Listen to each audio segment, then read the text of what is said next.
ہر چیز کا ہم نے جوڑا بنایا، کوئی چیز بھی ایسی نہیں جس کا جوڑا اللہ نے نہ بنایا ہو، ہر چیز کا اللہ نے جوڑا بنایا۔ میرے پیارے آقا صلی اللہ تعالی علیہ وسلم کے پیارے دیوانوں، لیکن یہ میاں بیوی کے جوڑے کے حوالے سے قرآن نے بڑی عظیم بات بتائی، فرمایا وَمِنْ آیَاتِهِ، اس کی نشانیوں میں سے۔ یا اللہ اس کی یہ تیری کیسی نشانی ہے؟ تو اب تھوڑا سا سمجھیں نشانی ہوتی کیا ہے، بہت غور سے سنیے گا، شاید کہ آپ کی سمجھ میں بات آ جائے گا۔ وَمِنْ آیَاتِهِ، اس کی نشانیوں میں سے کیا نشانی؟ ان خلق لکم من انفسکم ازواجا، تمہیں میں سے تمہارے لیے جوڑا بنایا، جوڑا پیدا کیا۔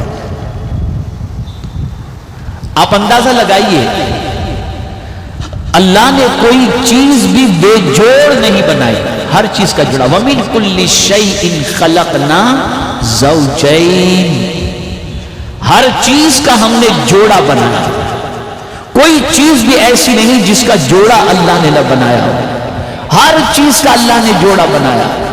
میرے پیارے آقا صلی اللہ تعالی علیہ وسلم کے پیارے دیوانوں، لیکن یہ میاں بیوی کے جوڑے کے حوالے سے قرآن نے بڑی عظیم بات بتائی، فرمایا وَمِنْ آیَاتِهِ، اس کی نشانیوں میں سے۔ یا اللہ اس کی یہ تیری کیسی نشانی ہے؟ تو اب تھوڑا سا سمجھیں نشانی ہوتی کیا ہے۔ نشانی سے منزل کا پتہ چلتا ہے، نشانی سے منزل کی معرفت نصیب ہوتی ہے۔ مثال کے طور پر اگر ہم یہاں سے احمد آباد جانا چاہیں تو راستے میں ہم کو نشانی مل جاتی ہے، لکھا ہوتا ہے احمد آباد کا راستہ اس طرف ہے، ایئرپورٹ کا راستہ اس طرف ہے، احمد آباد اتنا کلومیٹر ہے۔ اس نشانی سے ہمیں منزل کا پتہ چلتا ہے۔ اللہ فرماتا ہے اللہ کی نشانیوں میں سے ایک نشانی ہے، کیا نشانی ہے؟ اللہ نے تمہیں میں سے تمہارے لیے جوڑا بنایا۔ اللہ اکبر، یہ بھی اللہ کی نشانی ہے۔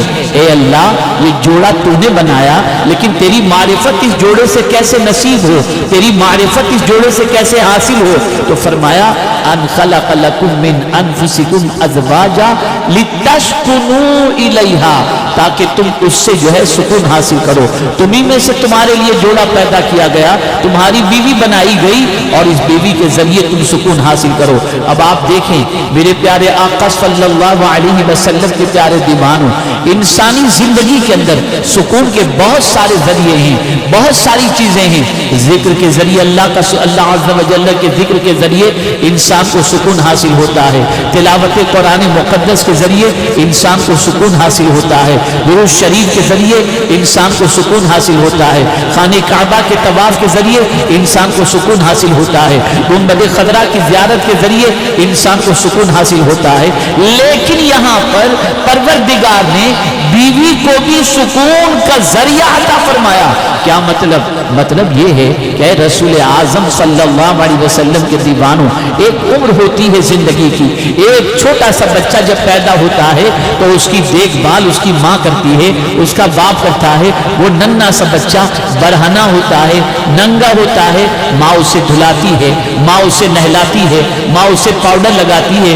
یہی بچہ جب 8 سال کا ہو جاتا ہے تو خود سے نہاتا ہے، اب ماں کے سامنے ننگا گھومنا پسند نہیں کرتا، وہ اپنے آپ کو چھپائے رکھتا ہے، اپنے آپ کو سیپریٹ رکھتا ہے، کپڑے الگ سے روم میں جا کر کے پہنے گا۔ چھپی ہوئی زندگی، اب اپنی وہ چیز جسے چھپانا چاہیے، جو شرم کی چیز ہے، وہ اسے چھپائے رکھتا ہے اور زندگی گزارتا ہے، یہاں تک کہ وہ انسان بالغ ہو جاتا ہے۔ بالغ ہو جانے کے بعد اس کے اندر خواہش جنم لینا شروع کر دیتی ہے، اور جب وہ خواہش جنم لیتی ہے تو اب وہ چاہتا ہے کہ جس چیز کو ماں سے چھپائے رکھا تھا اور جس چیز کے ذریعے وہ پردہ کیا کرتا تھا، اب اپنی خواہش کی تکمیل کے لیے اسے کوئی نہ کوئی تو سبیل ہونی چاہیے جس کے سامنے اپنے پورے وجود کو ظاہر کر دے۔ یہاں ایک بڑی پتے کی بات عطا کرتا ہوں، میاں بیوی کا رشتہ بڑا عظیم رشتہ ہے۔ بتاؤں آپ کو، اس میں سوتیلے کے بعد معاملہ ہی نہیں ہے۔ باپ سوتیلا ہو سکتا ہے، ماں سوتیلی ہو سکتی ہے، لیکن کبھی آپ نے نہیں سنا ہوگا کہ بیوی بھی سوتیلی ہے اور شوہر بھی سوتیلا ہے۔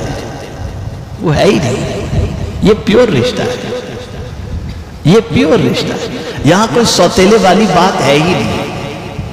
اے رسول اعظم صلی اللہ تعالی علیہ وسلم کے دیوانوں، اور پھر کمال کی بات ہے، جس جگہ پر اللہ نے سکون کا سارا سامان رکھا، توجہ چاہوں گا، جس جگہ پر اللہ نے سارا سکون کا سامان رکھا، وہیں پر اس نے میاں بیوی کا رشتہ قائم فرما کر فرمایا کہ بیوی میں اللہ نے سکون رکھا ہے۔ جنت سکون کی جگہ، جنت سے زیادہ سکون کی جگہ اور کون سی ہو سکتی ہے؟ یہاں تو سچویشن ایسی ہے دنیا کے اندر، اس سے ملے تو اس کی، اس سے ملے تو اس کی، آج وہ ہمارے بارے میں کیا کہہ رہا ہے، کل وہ ہمارے بارے میں کیا کہہ رہا ہے، سن سن کر بات سن سن کر دماغ پک جاتا ہے۔ کوئی گالی بک رہا ہے، کوئی غیبت کر رہا ہے، کوئی چغلی کر رہا ہے، کوئی یہ کر رہا ہے، کوئی وہ کر رہا ہے، دنیا میں سوائے ٹینشن کی اور کوئی چیز نہیں۔